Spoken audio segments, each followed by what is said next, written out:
Oke, Assalamualaikum warahmatullahi wabarakatuh. Waalaikumsalam warahmatullahi wabarakatuh. Bagaimana sehat-sehat semua? Ya, alhamdulillah Pak. Alhamdulillah Pak. Jaga jarak, jaga fisik tak, supaya kita sehat selalu dan terhindar dari wabah COVID-19. Amin. Dulu konduktor Krisnalas. Kita untuk bertatap muka walaupun lewat Zoom, dan untuk perkuliahan yang perdana ini, sebelum memulai masuk ke materi, saya mau kasih lihat dulu kontrak perkuliahan tak nanti ke depan selama 1 semester.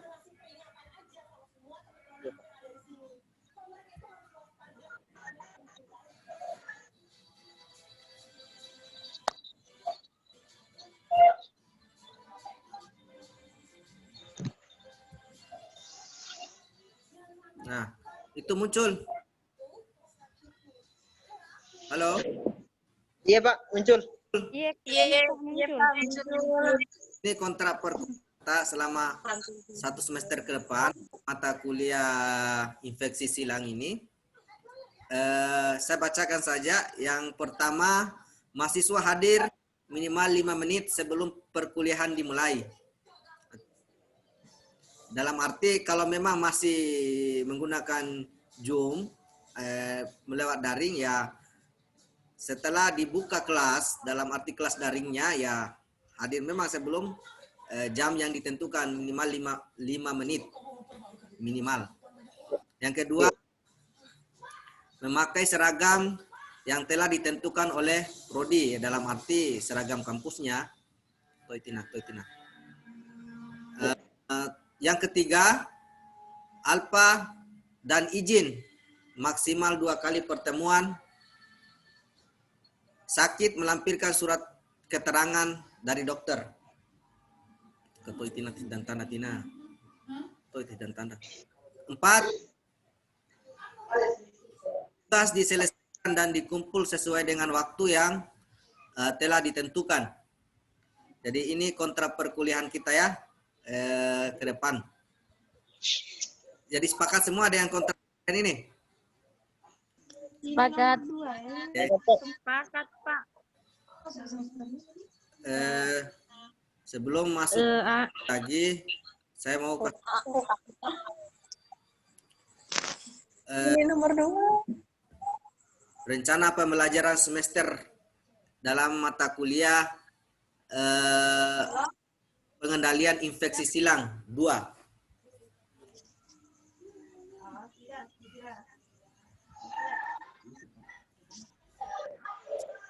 Ini CPMK, capaian pembelajaran lulusan yang diberikan. CPMK, capaian mata kuliah. Capaian pembelajaran mata kuliah. 1. Memahami konsep pengendalian infeksi silang di klinik. Yang kedua, mengidentifikasi alat-alat perlindungan diri, alat dan bahan yang digunakan untuk desinfeksi dan sterilisasi. Yang ketiga, melakukan tindakan personal hygiene sebelum melakukan asistensi atau perawatan di klinik gigi. Yang keempat, melakukan teknik penggunaan alat-alat perlindungan diri. Kelima, melakukan desinfeksi alat-alat dental unit dan ruangan klinik. Yang keenam, melakukan pengelolaan limbah non-infeksius dan infeksius. Nah, deskripsi mata kuliahnya ini kita bisa lihat sendiri. Mata kuliah ini menguraikan tentang konsep dan aplikasi pengendalian infeksi silang yang mungkin terjadi dalam pelayanan kesehatan gigi dan mulut. Pengendalian infeksi silang ini meliputi tindakan personal hygiene atau perawat gigi dan penggunaan alat perlindungan diri, baik untuk pasien maupun untuk petugas kesehatan gigi dan mulut.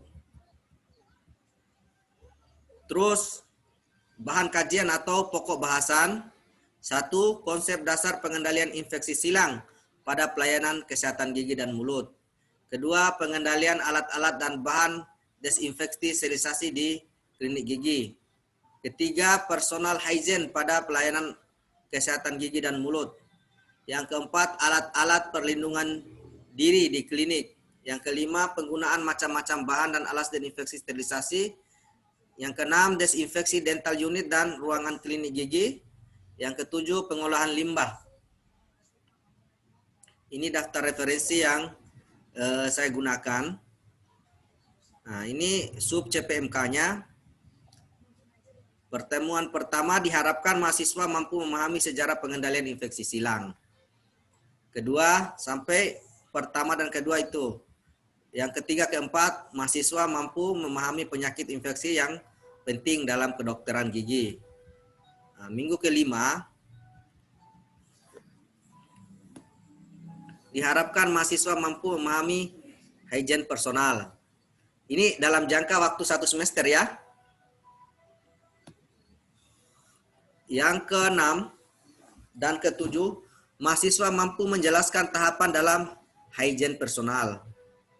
Yang pertemuan ke-8 dan ke-9 atau minggu ke-8 dan minggu ke-9, mahasiswa mampu memahami desinfeksi dan sterilisasi alat. Pertemuan ke-10 dan ke-11, minggu ke-10 dan ke-11, mahasiswa mampu mengerti tentang desinfeksi permukaan kerja. Pertemuan ke-12 dan ke-13 atau minggu ke-12 atau ke-13, mahasiswa mampu menjelaskan hygiene lingkungan kerja. Pertemuan ke-14 dan ke-15, mahasiswa mampu memahami pengolahan limbah klinik gigi. Nah, di pertemuan ke-16-nya kita melakukan ujian semester. Nah, dalam ujian semester ini, persentase pengambilan nilainya ada 25%. Tapi dari kehadiran semua itu, ini nilainya, kehadiran dan tugas, keaktifan. Nah, kalau di minggu ke-14 dan ke-15 ini ada 15%. Minggu ke-12 dan ke-13 10%. Dan seterusnya ke atas. Oke, sudah paham di situ? Ini rencana pembelajaran semester, 1 semester ke depan dalam mata kuliah pengendalian infeksi silang ya.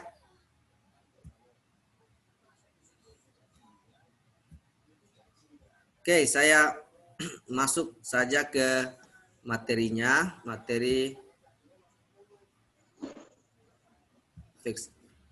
infeksi silang. Nah, ini masuk dalam sub CPMK-nya, yaitu pembersihan dan pencucian instrumen. Ini kita lanjut.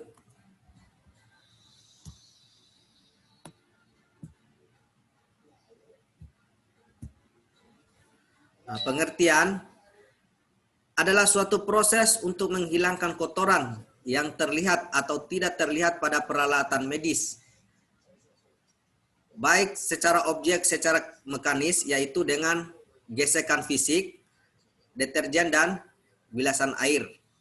Nah, di sini adalah pengertian dari pencucian alat, yaitu suatu proses untuk menghilangkan kotoran yang terlihat pada, baik sebenarnya, baik yang terlihat maupun yang tidak terlihat. Semua alat yang sudah digunakan, kita harus sterilkan dengan cara mencuci dengan sabun, baik itu Mama Lemon, sebaiknya sabun cair, tapi disikat di air mengalir. Nah, itu pengertiannya. Apa tujuannya? Tujuan dari pencucian alat yaitu satu, meminimalkan penyebaran infeksi atau penyakit. Sebisa mungkin itu penyebaran infeksi kita minimalkan dengan cara penyucian alat tadi. Yang kedua, mengurangi kerusakan instrumen. Selain dari meminimalkan penyebaran infeksi, nah ini tujuan kita melakukan pencucian alat itu untuk mengurangi kerusakan instrumen atau alat itu sendiri. Karena kenapa? Kalau memang alatnya kotor, suatu saat nanti akan berkarat, apalagi alat-alat yang digunakan dalam dunia kedokteran gigi itu kebanyakan alat-alat stainless steel. Jadi biasa kalau memang disimpan dalam keadaan kotor akan berkarat.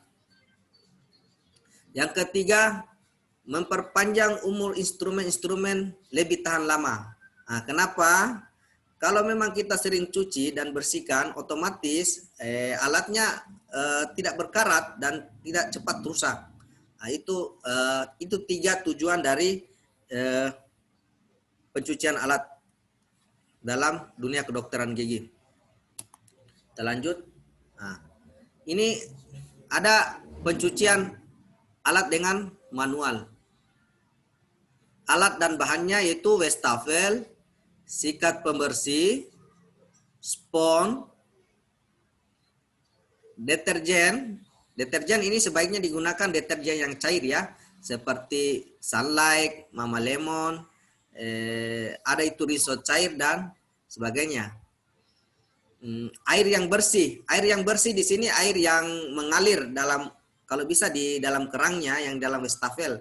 Jangan dalam air wadah ember kita cuci kasih masuk semua di situ, jangan, karena kotoran yang sudah kita cuci alat sebelumnya bisa menempel lagi ke alat yang kita cuci berikutnya. Yang kedua, wadah dan handuk pengering. Wadah di sini maksudnya setelah kita mencuci alat itu kita tempatkan dalam satu wadah steril. Setelah disimpan untuk mengeringkan, setelah disimpangkan untuk mengeringkan di situ, kita lap-lap pakai menggunakan handuk untuk mengeringkan. Itu maksudnya. Hal-hal apa yang harus diperhatikan dalam pencucian alat? Ini yang perlu diperhatikan dalam pencucian alat. Yang pertama, pada metode pencucian dengan manual sebaiknya menggunakan sikat pembersih dengan pegangan yang cukup panjang. Maksudnya di sini, kalau bisa sikat yang kita gunakan untuk mencuci alat itu, kita cari memang sikat yang pegangannya cukup panjang. Kenapa? Supaya alat yang kita cuci itu tidak mengenai tangan kita untuk pada saat kita menyikat alatnya. Itu maksudnya tujuannya, sehingga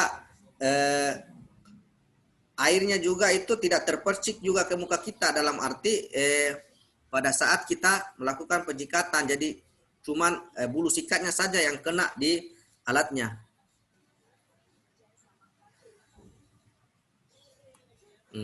Lanjut. Yang kedua, menggunakan APD.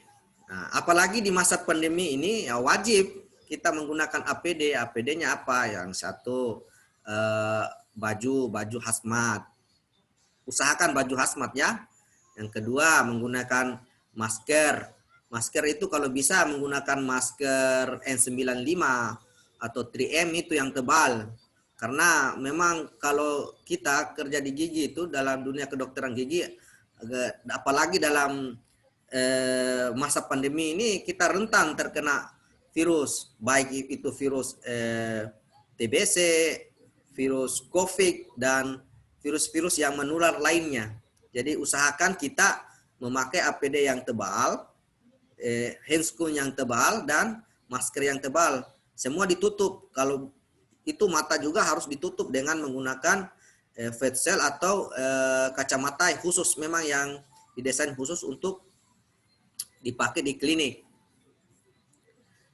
Nah ini yang ketiga, jenis gloves itu ya sarung tangan yang kita gunakan itu ada yang memang untuk cuci alat itu yang tebal, memang untuk cuci alat. Kenapa digunakan yang tebal? Untuk mengurangi risiko tertusuk pada saat kita melakukan pencucian instrumen yang tajam. Karena kebanyakan instrumen-instrumen atau alat-alat yang digunakan dalam dunia kedokteran gigi itu ya cukup tajam, dan biasa tajam-tajam itu, jadi risiko tertusuk tangan kita itu besar. Makanya kita perlu menggunakan sarung tangan yang tebal. ini lanjut. Ini area pencucian alatnya. Ini kita bisa lihat di sini ada wastafelnya. Di sini ada wastafel untuk pencucian alat. Ini tempat pengeringan alat. Setelah dikeringkan di sini, kita lap dengan handuk, baru kita kasih masuk di dalam. Ini ada alat sterilisator. Alat sterilisator untuk mensterilkan alat setelah dicuci. Lanjut. Nah, yang keempat, pencucian yang baik dilakukan sesegera mungkin untuk menghilangkan darah atau material yang menempel di alat. Nah, sebaiknya setelah kita melakukan tindakan di klinik, segera mungkin kita cuci alatnya, atau minimal kita setelah melakukan pekerjaan di klinik, kita rendam dalam larutan klorin. Dimasukkan dalam larutan klorin, setelah dikasih masuk dalam larutan klorin 15 menit, baru kita cuci dengan sabun, baru kita bersihkan dengan handuk kering, baru disterilkan. Nah, ini lagi tindakan selanjutnya, pencucian dilakukan dengan gerakan menyikat dibantu dengan deterjen yang telah diencerkan dengan air. Nah, ini apabila kita menggunakan deterjen bubuk. Tapi kalau memang sudah deterjen yang memang yang cair, ya tidak perlu diencerkan dengan air. Itu tadi saya sudah sampaikan, sebaiknya kita menggunakan deterjen yang cair. Yang keenam, hindari percikan selama penyikatan. Itu tadi, hindari percikan pada saat melakukan penyikatan alatnya. Yang ketujuh, dapat dilakukan dengan cara menyikat ke arah menjauh tubuh atau menyikat dalam air. Nah, usahakan posisi kita dengan alat pada saat kita cuci, kita agak mundur sedikit kepala, baru majukan tangan ke depan ke wastafel sambil menyikat alatnya.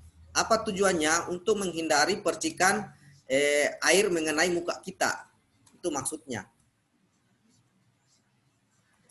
Saya lanjut. Nah, area instrumen yang harus dibersihkan, area-area alat atau instrumen yang harus dibersihkan.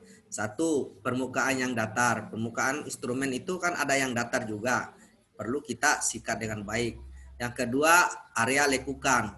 Nah, dalam dunia kedokteran gigi itu misalnya tang gigi ada lekukan-lekukan tang itu ya perlu kita perhatikan dengan baik untuk penyikatannya. Yang ketiga, area bergerigi. Nah, di sini area bergerigi, terutama bur gigi itu kan gerigi-gerigi. Jadi perlu kita sikat dengan baik di situ. Area engsel. Tang pencabut gigi itu ada engselnya, jadi perlu kita sikat dengan baik dan bersih di situ. Jangan sampai tadi sudah merembes darah masuk ke dalam engsel. Itu makanya kita perlu menyikat dengan baik di lekukan tang giginya dan area engselnya.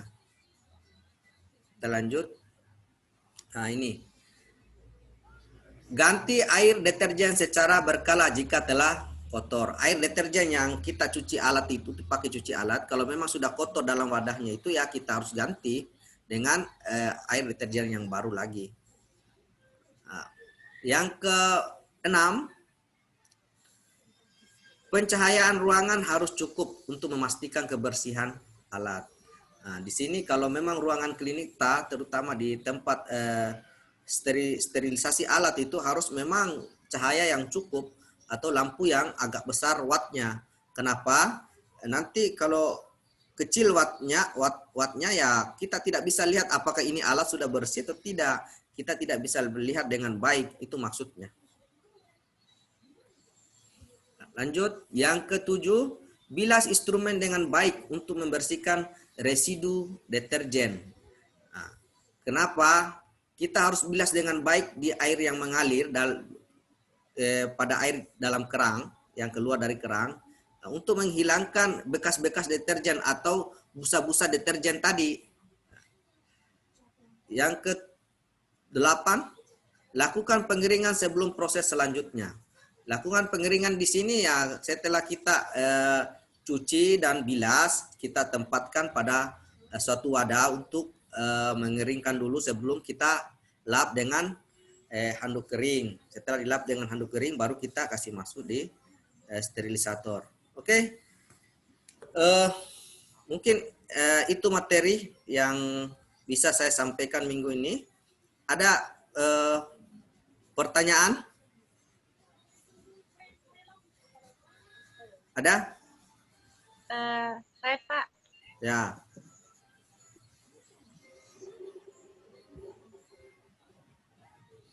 Kan ada. Jangan saya korek. Kan ada sterilisasi manual seperti flaming, boiling, sama kimia.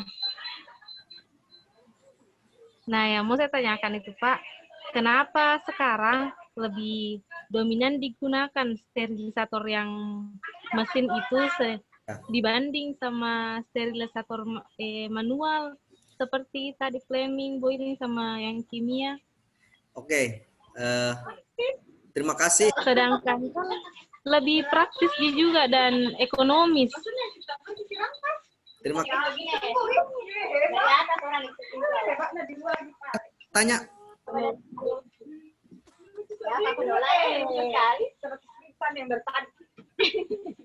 Nah, saya langsung jawab saja ya. Kenapa digunakan alat sterilisator? Karena pertama praktis.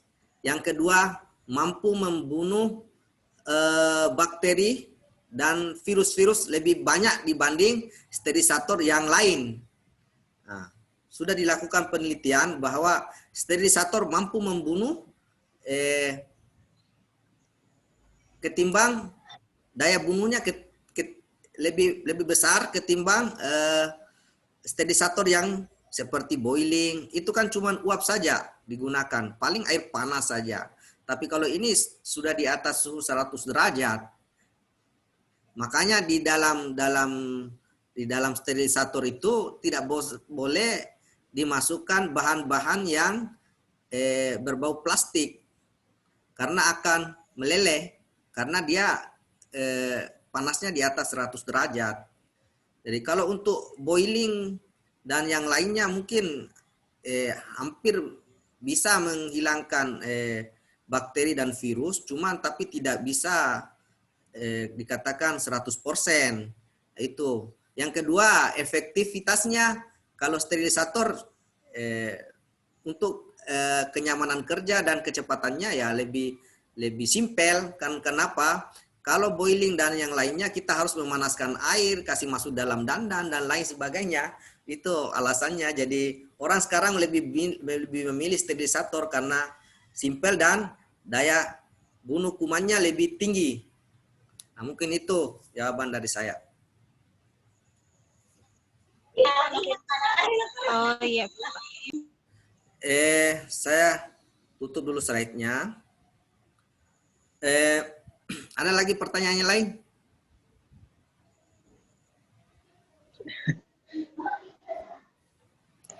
Ya, kalau memang tidak ada,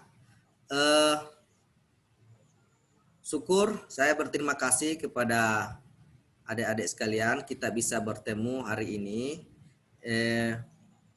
pada mata kuliah infeksi silang pertemuan pertama. Tolong diingat baik-baik tadi kontrak perkuliahan kita.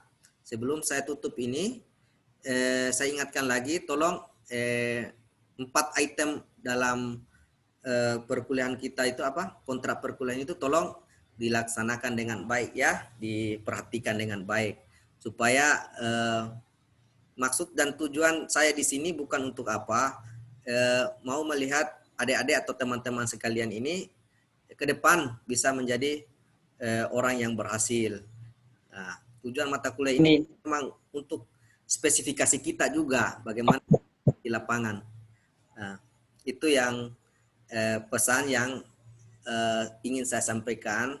Jadi tolong dipahami dengan baik, dipraktekkan dengan baik, dipelajari dengan baik, dan dibaca dengan baik setiap materi dan praktek yang diberikan nanti. Karena ini memang kita akan lakukan nanti sehari-hari kita sebagai profesi kita sebagai perawat gigi atau terapis gigi dan mulut. Mungkin itu pesan closing dari saya. Lebih dan kurang pada pertemuan ini saya mohon maaf karena kalau memang ada kesalahan saya mohon dimaafkan dalam menyampaikan materi.